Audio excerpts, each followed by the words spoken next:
Today, the review into the Reserve Bank released all of the submissions made to its inquiry.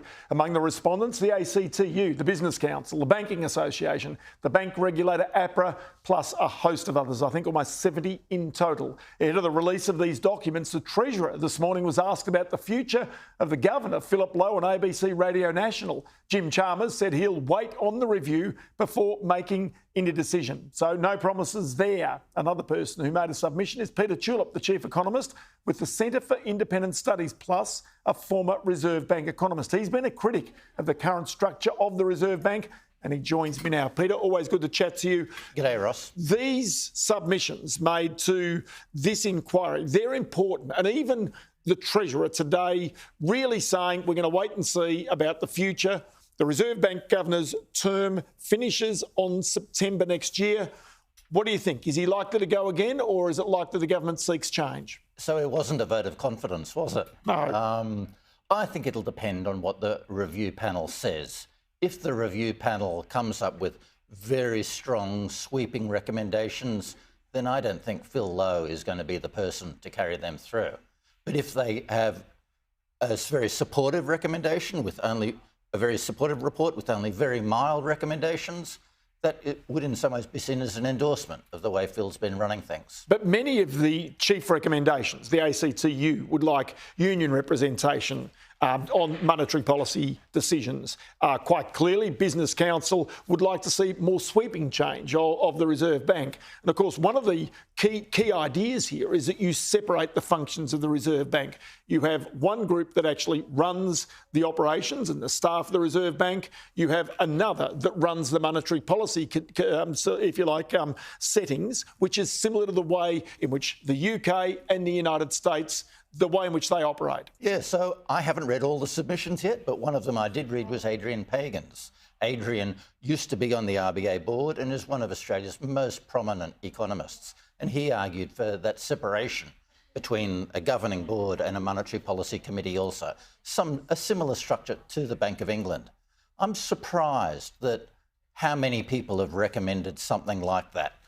There's a common view that we need more monetary policy experts on the board and very few defenders of the current institutional arrangement. Because one of the things you and I have talked about is the culture at the Reserve Bank, and almost a situation where you can't be questioned about monetary policy decisions, about the fact that the debate that goes on in the board is not seen as it is overseas. Jim Chalmers today, in making those comments about the Reserve Bank Governor, talked about wanting world's best practice. Well, world's best practice in the United States is that you see the debate.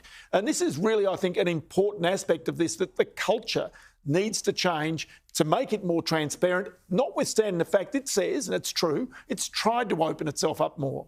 Yes, and if you change the composition of the board and its transparency so that they record votes and the reasons for decisions, that will percolate through the whole bank and have a big effect on the staff also. At the moment, the staff are really muzzled in what they can say. When I was on the staff, I wasn't allowed to discuss my research in public.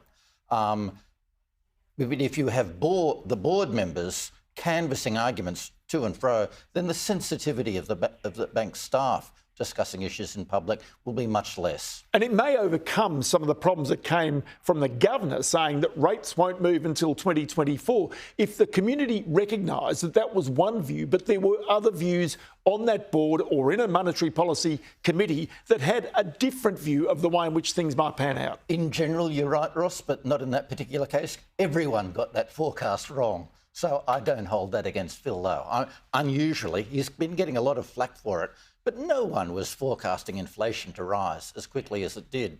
So I really think he gets a pass on that one. And the second aspect of this is even recent comments from Philip Lowe, which I've been highly sympathetic towards, because he is warning about a wage price spiral getting out of control. Now, that's something you want your Reserve Bank Governor to be doing, but that doesn't necessarily make you popular with unions or indeed with the government of the day. Yeah, and that has to be a big worry. I think there's been a bit of a dialogue of the deaf on that issue, people talking at cross purposes. The unions keep saying it hasn't been happening, and Phil Lowe and others keep saying maybe, but we're worried that it will happen. But the two are consistent and there's no real disagreement. And so, OK, what's your feeling? Is the Reserve Bank functions split after this review? What do you imagine happens? That's the strong thrust of all the recommendations I've been seeing. And there's very little defence of the current institutional arrangements. That's been one thing that surprises me.